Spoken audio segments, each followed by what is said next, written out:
இந்த ஐபிஎல்ல பார்த்தீங்கன்னா எல்லா டீமும் ஒரு மேட்ச் வந்து விளாண்டாங்க. ஸோ இதுலேருந்து நிறையா வந்து யங்ஸ்டர்ஸ் வந்து எவால்வ் ஆகிட்டு வராங்க. ஒரு பஞ்சாப் கிங்ஸில் நேற்று நம்ம பார்த்துருப்போம், பிரியான்ச் ஆர்யா ஓப்பனர் லெஃப்ட் ஹேண்டர் செம டேலண்ட். அவர் பார்த்தீங்கன்னா இந்த டெல்லி பிரீமியர் லீக்ல சூப்பர் பர்ஃபார்மன்ஸ் கொடுத்துருக்காரு. தென் அவங்க டீம்ல இன்னொருத்தர் இருக்காரு, சூர்யான் ஷெக்டே. அவர் பார்த்தீங்கன்னா அந்தளவுக்கு பேட்டிங் ஆர்டர் வந்து வரல. ஸோ அவரும் நல்ல ஒரு டேலண்டட் ஃபினிஷர். அந்த சயித் முஸ்டாக் எல்லாம் பார்த்தீங்கன்னா ஸ்ரேயா ஷேர் அவரும் ஒரே டீமில் வந்து விளாண்டாங்க.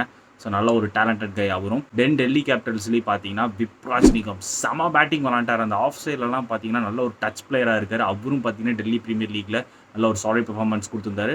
நல்ல ஒரு ஆல்ரவுண்டர்னே சொல்லலாம். அவரோட ஃபர்ஸ்ட் ஓவரில் பார்த்தீங்கன்னா ஈடன் மர்க்ராம் விக்கெட் வந்து எடுத்திருப்பாரு. செகண்ட் ஓவர் பார்த்தீங்கன்னா நிக்கோலஸ் புரான் வந்து டேக் ஆன் பண்ணியிருப்பார். ஸோ அவரும் நல்ல ஒரு டேலண்டட் காய். பேட்டிங் சூப்பராக விளாண்டு ஒரு மேட்ச் வின்னிங் கேம் ஆடி கொடுத்தாருன்னே சொல்லலாம் டெபியூவில்.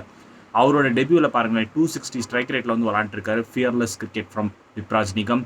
தென் லக்னோ சூப்பர் ஜெயின்ஸில் பார்த்தீங்கன்னா திக்வேஷ் சிங் அவரும் பார்த்தீங்கன்னா நல்ல ஒரு டேலண்டட் ஸ்பின்னராக இருக்கார். இம்ரான் தாஹிர் பாதி, சுனில் நரேன் பாதி அந்த ஸ்டைல் ஆஃப் ஆக்ஷன் வந்து போல் பண்ணாருன்னே சொல்லலாம். தென் செலிப்ரேஷன் பார்த்தீங்கன்னா வனிண்டு ஹசரங்கா அவரோட செலிப்ரேஷன் வந்து பண்ணார் திக்வேஷ் சிங். ஸோ நல்ல ஒரு டேலண்டட் கை. தென் பிரின்ஸ் யாதவ் அவருமே நல்லா போல் பண்ணாருன்னே சொல்லலாம். ஏன்னா அவர் யாரும் வந்து வாட்ச் அவுட் பண்ணியிருக்க மாட்டீங்க. ஸோ அவரும் நல்ல ஒரு ஃபாஸ்ட் பவுலராக வருவார். ஸோ அவரும் வந்து நல்ல ஒரு டேலண்டட் கை. தென் மும்பை இந்தியன்ஸோட ஃபர்ஸ்ட் மேட்ச் சென்னை சூப்பர் கிங்ஸ்க்கு எதிராக சூப்பராக வந்து போல் பண்ண விக்னேஷ் புதூர் அவரோட டெபியூலே பார்த்தீங்கன்னா 3 விக்கெட்ஸ் எடுத்திருந்தார். அவரும் பார்த்தீங்கன்னா நல்ல ஒரு இன்ட்ரெஸ்டிங் டேலண்ட்டாக இருக்கார். ஏன்னா அவர் பார்த்தீங்கன்னா கேரளாவில் வந்து பெருசாக டொமஸ்டிக் ஆனதில்லை. அந்த கேரளா லீக்ல வந்து சூப்பராக ஒர்க் அவுட் பண்ணதுனால அவங்கள அப்படியே வந்து ஸ்கவுட் பண்ணி எடுத்தாங்க மும்பை இந்தியன்ஸ்.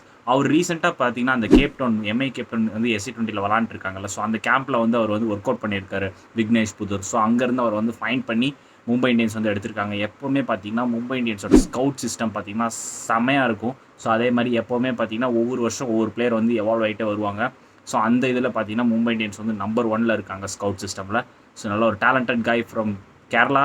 ஸோ அவர் வந்து நல்ல பெர்ஃபார்மன்ஸ் கொடுத்துருந்தாரு. சன்ரைசர்ஸ் ஹைதராபாத்லேயும் பார்த்தீங்கன்னா ஒரு நல்ல ஒரு டேலண்டட் ஃபினிஷர் இருக்கார், அன்கேட் வர்மா. அவருக்கு பார்த்தீங்கன்னா லாஸ்ட் மேட்ச் வந்து அந்த அளவுக்கு பேட்டிங் வந்து கிடைக்கல. ஏன்னா டாப் ஆர்டர்ஸே பார்த்தீங்கன்னா எக்ஸ்ட்ராடனரி பர்ஃபார்மன்ஸ் கொடுத்துருந்தாங்க. எனக்கு தெரிஞ்சு எங்கேயாவது டாப் ஆர்டர்ஸ் கொலாப்ஸ்ட் ஆச்சுன்னா இவருக்கு ஒரு நல்ல ஒரு பேட்டிங் பர்ஃபார்மன்ஸ் லாங் பேட்டிங் கிடைக்க வாய்ப்பு இருக்கும். ஸோ நல்ல ஒரு டேலண்டட் ஃபினிஷர். ஸோ இவர் வந்து one of the watch out guy. So இந்த மாதிரியான நிறைய டேலண்ட் வந்து ப்ரொடியூஸ் பண்ணிகிட்டு இருக்காங்க ஐபிஎல்ங்கிறது வந்து பார்த்திங்கன்னா நிறைய டேலண்ட்ஸ் வந்து க்ரூம் ஆகிறது. ராஜஸ்தான் ராயல்ஸ்லேயும் ஒரு டேலண்ட் இருக்கார், வைபவ் சூரியவன்ஷி. ஒரு சின்ன பையன் தான். ஸோ எப்படி வந்து அவர் வராரு அப்படிங்கிறது வந்து பார்ப்போம். நல்ல ஒரு ஹார்ட் ஹிட்டராக இருக்கார். இந்த வயசில் இப்படி ஆடுறாருங்கிறப்போ ஸோ டெஃபினட்டாக வந்து அவர் ஃப்யூச்சர் பார்த்திங்கன்னா சூப்பராக இருக்க போகுதுன்னு நான் நினைக்கிறேன். ஸோ எனக்கு தெரிஞ்சு எல்லாரோட யங்ஸ்டர்ஸையும் வந்து நான் கவர் பண்ணிட்டேன். யாராவது வந்து மிஸ் ஆச்சுன்னா நீங்கள் வந்து கமெண்ட் செக்ஷனில் சொல்லுங்கள். ஸோ அப்படியே நம்ம வந்து சிபிஎம் கிரிக்கெட்டையும் வந்து ஃபாலோ பண்ணிடுங்க.